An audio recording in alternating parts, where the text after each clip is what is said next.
എന്റെ കഴുത്തിൽ താലി കിടന്ന അദ്ദേഹത്തിന് മറ്റൊരു പെണ്ണിന്റെ കഴുത്തിൽ താലി കെട്ടാനാവില്ലെന്ന് ശാസ്ത്രികൾ മനയിൽ വന്ന് പറഞ്ഞു. ഞാനായി താലി അഴിക്കാനും പാടില്ല.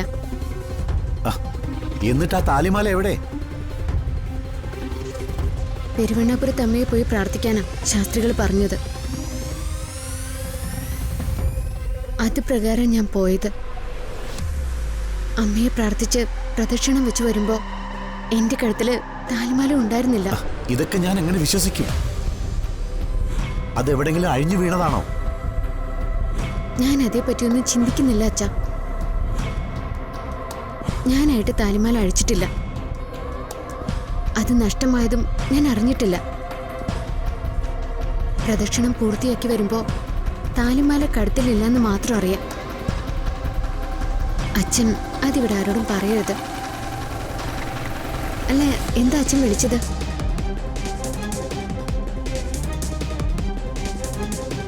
നീ നിന്റെ ഭർത്താവിനെയാ നിന്റെ ചേച്ചിക്ക് വിട്ടുകൊടുക്കുന്നത്. നീ അവനെ ഭർത്താവിന്റെ സ്ഥാനത്ത് കണ്ടിട്ടില്ലെങ്കിലും ഞാനൊരു പച്ചയായ മനുഷ്യനല്ലേ മോളെ. നിന്റെ മുന്നിലെ തൊഴി കൈയോടെ നിൽക്കാനേ എനിക്ക് കഴിയൂ. എന്റെ ഒരു മോളുടെ താലി അഴിച്ചെടുത്ത് മറ്റൊരു മോൾക്ക് നൽകിയല്ലേ? അങ്ങനൊരു മനസ്താപം അച്ഛനുണ്ടായ എനിക്ക് അച്ഛനോടുള്ള വിശ്വാസം ഇല്ലാതാവും. ഇത്രയും കാലം ഞാൻ മംഗലശ്ശേരിയിൽ നിൽക്കാൻ കാരണം എന്റെ ചേച്ചി സുമംഗലിയാവുന്നത് കാണാനാ. വിവാഹം കഴിഞ്ഞാലോ?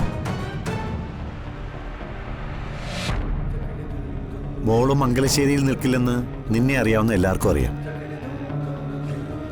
ശ്രീകുട്ടി പോയാ നീയാ പിന്നെ ഞങ്ങൾക്കുള്ളത്. നമ്പീശ, മുഹൂർത്തത്തിന് മുൻപ് എനിക്ക് അവിടെ എത്തിയിരിക്കണം.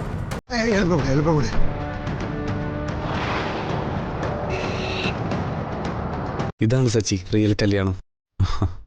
അതേടാ, അവരുടെ പ്രണയം സഫലമാകാൻ പോകുന്നു. കുറച്ച് വെള്ളം കുടിച്ചിട്ടെന്ന് പറ. ആ, അത് നല്ലതാടാ. മത്സരിച്ച് നേടിയെടുക്കുന്ന സമ്മാനത്തോളം വിലപ്പെട്ടതായി വേറെന്താ ഉള്ളത്? അവർ നേടിയെടുത്തതാണോ? അമ്മു അത് നേടിക്കൊടുത്തതാ. ഈ വിവാഹത്തോട് ഒരു സത്യം എനിക്ക് മനസ്സിലായി.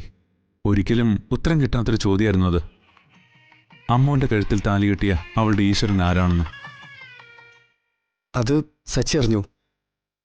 അതറിഞ്ഞപ്പോഴല്ലേ അമ്മു എന്നെ ഒഴിവാക്കാനുള്ള കാരണം എനിക്ക് മനസ്സിലായേ. അല്ല, അതാരാ സച്ചി? അവള് മനസ്സിൽ വെച്ച രഹസ്യം എന്റെ മനസ്സിലിരുന്നോട്ടെ. നാളെ നീ അറിയാനിടയായാൽ അത് നിന്റെ മനസ്സിൽ തന്നെ ഇരിക്കണം. അതല്ലേടാ നമുക്ക് അവളോട് ചെയ്യാൻ കഴിയുന്നത്.